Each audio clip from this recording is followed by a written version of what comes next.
कर्नाटक में बीजेपी इक़्तिदार में कई मकामात पर तशद्दुद में गिरफ्तार लोगों पर यूएपीए लगाया गया था। उस ताल्लुक से आज कर्नाटक हुकूमत ने बड़ा फैसला लिया है। कर्नाटक हुकूमत सिद्धरामैया सरकार की काबीना ने यह फैसला लिया है कि तकरीबन 50 मामलात में यूएपीए कानून को वापस लेने का फैसला लिया है। ये बड़ी खबर है, सिद्धरामैया सरकार का एक बड़ा फैसला है। इन 50 मामलात में हुबली तशद्दुद भी एक मामला है, जिसमें 158 लोगों को गिरफ्तार किया गया था और उन्हें यूएपीए लगाया गया था, जिसकी वजह से 1 साल तक इन लोगों को जेल में रहना पड़ा था।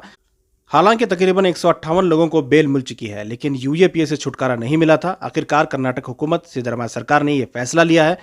इन 50 मामलात में हुबली तशद्दुद भी एक मामला शामिल है, जिसकी वजह से 158 लोगों पर यूएपीए अब खारिज हो सकता है। काबीना का फैसला बेकसूर लोगों के लिए बड़ी राहत।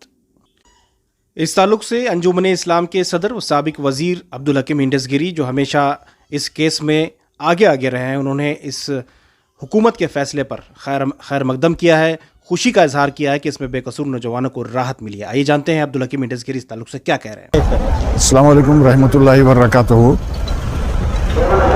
काबिल एहतराम उलमा इकराम, मोअज़्ज़िज़ मुतवल्लिन इकराम, काबिल एतमाद नौजवान भाइयों और दोस्तों, बहुत बहुत मुबारक हो। सरकार आज 50 केस वापस लिए है, उसमें हमारा भी केस, हम लोग उसमें कामयाब हुए हैं।